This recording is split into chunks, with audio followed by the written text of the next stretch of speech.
नमस्कार साथियों, स्वागत है आप सभी का आपके अपने चैनल प्रियंका हिंदी एकेडमी में। मित्रों, हम सभी जो है 10 प्रश्नों की एक श्रृंखला जो है चलाए हुए हैं। 10 प्रश्न हम सभी प्रतिदिन करते हैं और ये जो 10 प्रश्न है ये सामान्य हिंदी के अंतर्गत है। सामान्य हिंदी के अंतर्गत समीक्षा अधिकारी एवं सहायक समीक्षा अधिकारी परीक्षा को ध्यान में रखते हुए जैसे प्रारंभिक परीक्षा में 6 टॉपिक लगे हैं तो 6 टॉपिक को हम सभी विधिवत जो है मूल पुस्तक से मूल कंटेंट के माध्यम से कंप्लीट कर चुके हैं और सबकी प्रैक्टिस भी कर लिए हैं। और आखिरी था हम सभी को पढ़ना था विशेषण और विशेष से। तो विशेषण विशेष से की क्लास आप सभी को प्रोवाइड करा दी गई है और आप सब उसे जा कर के चैनल पर देख सकते हैं अगर इच्छुक हैं तो। और क्लास तो बहुत ही उपयोगी है आप सभी के लिए। इसके साथ साथ जो है अब हम सभी इसकी प्रैक्टिस कर रहे हैं और प्रैक्टिस में 3 क्लास इसकी पहले जो है हो चुकी है। 3 क्लास हो गया है और जो है चौथा क्लास है ये क्लास जो है चौथा है। आगे हम सभी प्रश्नों को देखेंगे। 10 प्रश्न इनमें करते हैं और ये आरओ एआरओ के अलावा जो है टीजीटी पीजीटी जितनी भी परीक्षाएं होती हैं एस्टेट सुपरटेट उन सभी के लिए इम्पॉर्टेंट है, महत्वपूर्ण है। प्रश्न संख्या 31 देखते हैं। जो है निम्नलिखित में से एक विशेषण शब्द नहीं है। बहुरूपिया, बातूनी, बादामी और बांका। तो इसका हम अगर आंसर देखें तो ये प्रश्न कुछ अलग सा है। अगर सबके अर्थ को देखा जाए तो जैसे बहुरूपिया है, बहुरूपिया क्या है? विशेषण है ना, मतलब अनेक रूप रखने वाला विशेषण है और ये एक प्रकार से संज्ञा भी है। अगर देखा जाए तो संज्ञा की दृष्टि से भी है। तो क्या पता इसे संज्ञा मान करके ही मतलब भगवान का जो है एक नाम है, भगवान विष्णु के सहस्त्र नामों में उनका एक नाम है संज्ञा, है ना। तो क्या पता जो है इसने मान करके ये इस तरह से दिए हों। लेकिन इसके बाद भी अगर देखा जाए बातूनी और बांका, बातूनी और बांका ये जो बातूनी बांका ये दोनों क्या है? विशेषण है। ये दोनों शब्द विशेषण है। बादामी जो है एक संज्ञा है। इसका मतलब होता है रत्निया पेटी। और अगर इसके दो अर्थ हैं, बादामी रंग को देखा जाए तो ये भी विशेषण है, अगर रत्निया पेटी समझा जाए तो समझो संज्ञा है। तो ये भी संज्ञा ये भी संज्ञा, सब विशेषण और संज्ञा दोनों है। तो इसमें क्या किस तरह से प्रश्न किस अर्थ को लगाया जाए, है ना। तो इसीलिए ये प्रश्न थोड़ा सा विवादित है। आगे हम सभी बढ़ते हैं। प्रश्न संख्या 32 देखते हैं। 32 नंबर के प्रश्नों को देखेंगे। 32 नंबर का जो प्रश्न है भक्त की करुण पुकार, ये तो 27 है। 32 नंबर का जो प्रश्न है हमारा, निम्नलिखित में कौन सा शब्द विशेषण है? धर्म, जाति, चमकीला, धन। इनमें विशेषण बताना है कि कौन सा शब्द विशेषण है। तो इसका जो विशेषण है ये है चमकीला। चमकीला इसका मूल शब्द जो है चमक है, चमक है। मूल शब्द जो है चमक है और इला प्रत्यय लगा करके चमकीला ये बना है। धर्म, जाति और धन ये सभी जो है संज्ञा है। अगर इनका विशेषण हम बनाना चाहें तो धार्मिक एक प्रत्यय लगा के धार्मिक हो जाएगा, जातीय और धनी का जो है धनवान हो जाएगा, धन का धनवान। आगे हम सभी देखते हैं, अगला प्रश्न देखते हैं। विशेषण विशेष की दृष्टि से कौन सा युग्म अशुद्ध है?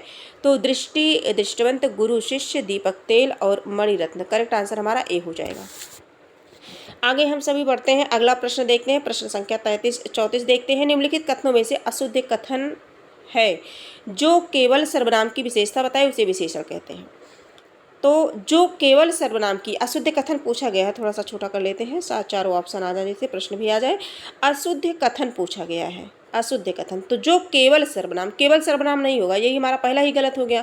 केवल सर्वनाम नहीं, संज्ञा या सर्वनाम के बदले जो बोला जाता है ना। विशेषण द्वारा जिस शब्द की विशेषता प्रकट होती है उसे विशेष कहते हैं, बिल्कुल सही है। जिस विशेषण के द्वारा किसी संज्ञा अथवा सर्वनाम के गुण प्रकट हो उसे गुणवाचक कहते हैं, बिल्कुल सही है। जो विशेषण विशेष और क्रिया के बीच आए उसे विधेय विशेषण कहते हैं, ये भी सही है। तो करेक्ट आंसर हमारा ए हो जाएगा क्योंकि ये अशुद्ध है। 35 नंबर के प्रश्न को देखेंगे। प्रश्न संख्या 35 देखेंगे। यह कमीज उजली है, इसमें जो है वाक्य में कमीज क्या है? तो कमीज तो विशेष है, सभी परिचित है इससे, और उजली क्या है? विशेषण है, और यह क्या है? सर्वनामिक, है ना। करेक्ट आंसर जो है हमारा बी हो जाएगा। आगे देखेंगे, बाजार में बहुत घोड़े आए हैं। इस वाक्य में विशेषण की दृष्टि से बहुत शब्द है।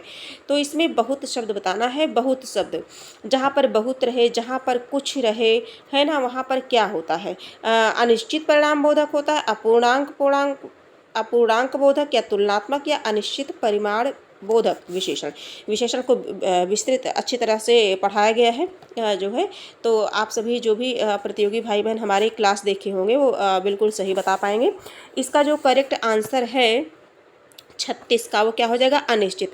जब कुछ आ जाए, थोड़ा आ जाए, थोड़ा आ जाए, अधिक आ जाए, ये सभी क्या होते हैं, अनिश्चित होते हैं। 2, 3, 4 अगर जिनकी संख्या निश्चित हो, 1 किलो 2 किलो, ये सभी क्या है, निश्चित में आएंगे।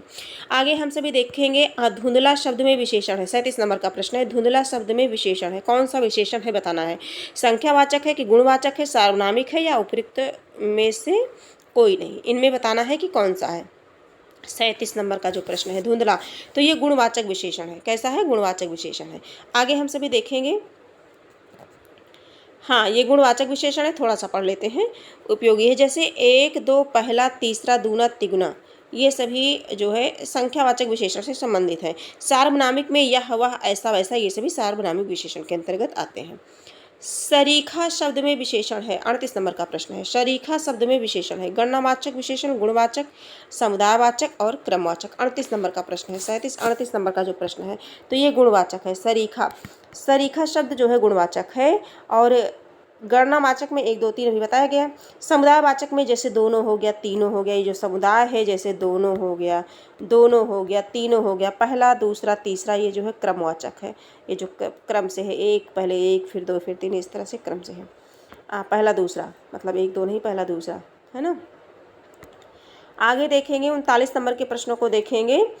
जो है निम्नलिखित में से वाक्य में उत्तमावस्था गुणवाचक विशेषण विशेष्य का प्रयोग किया गया है। उत्तमावस्था, उत्तमावस्था, उत्तरावस्था, है ना, ये सारी अवस्थाएं, 3 अवस्थाएं हैं, तीनों अवस्थाएं आपको बताई गई हैं। तो इसमें हम देखेंगे इसका जो 39 नंबर का प्रश्न है, पहले इसके पढ़ते हैं। परमानंद कक्षा में सबसे होशियार छात्र है, इसे थोड़ा देख लेते हैं।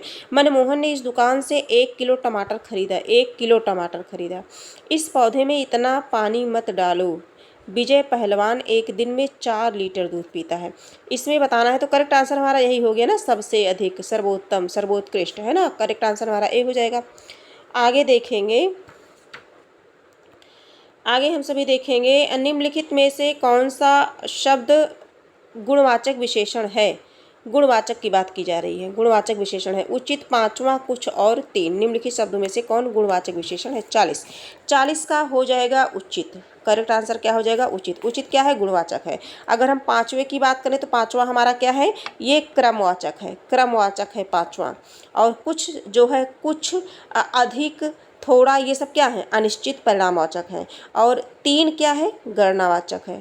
3 गणनावाचक, और वो भी निश्चित गणनावाचक में आएगा। तो इस तरह से आज हम लोगों ने कितने प्रश्नों को सीखा, 10 प्रश्नों को सीखा, और ये सभी प्रीवियस ईयर क्वेश्चन पेपर हैं, है ना। तो इस तरह से हम लोगों ने जो है, हम लोग 10 प्रश्नों को करते हैं, और इनके माध्यम से चारों ऑप्शन में जो उपयोगी होते हैं उन्हें भी सीखते चलते हैं। तो आज की क्लास यहीं कंप्लीट है 10 प्रश्नों के साथ। हम अगली क्लास में फिर 10 प्रश्नों को लेकर के उपस्थित होंगे। बाकी आप अपने जो है मूल जो नोट्स हैं आपके अपने जो भी बनाए होंगे, है ना, वो सब पढ़ते रहिए, अपने टॉपिक रिवीजन करते रहिए। इसके बाद जीके और जीएस पर भी आप सभी विशेष ध्यान दीजिए। आज की क्लास यहीं तक है। अगर ये क्लास आपको उपयोगी लगी हो तो आप इसे लाइक, सब्सक्राइब और शेयर कर दें अपने कुछ मित्रों तक।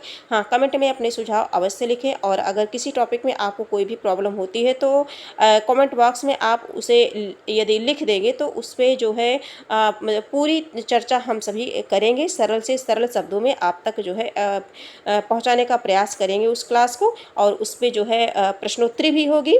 मूल तथ्य को फिर से देखेंगे और फिर प्रश्नोत्तरी करेंगे। इस तरह से हम सभी का एक बार सिलेबस जो है पूरा कंप्लीट हो चुका है हिंदी का। दोबारा से हम इसे जो है रिवीजन करते रहेंगे हम सभी हमेशा। तो आज की क्लास यहीं तक है, फिर हम मिलेंगे, एक नई क्लास में मिलेंगे, नए प्रश्नों के साथ मिलेंगे। तब तक के लिए धन्यवाद।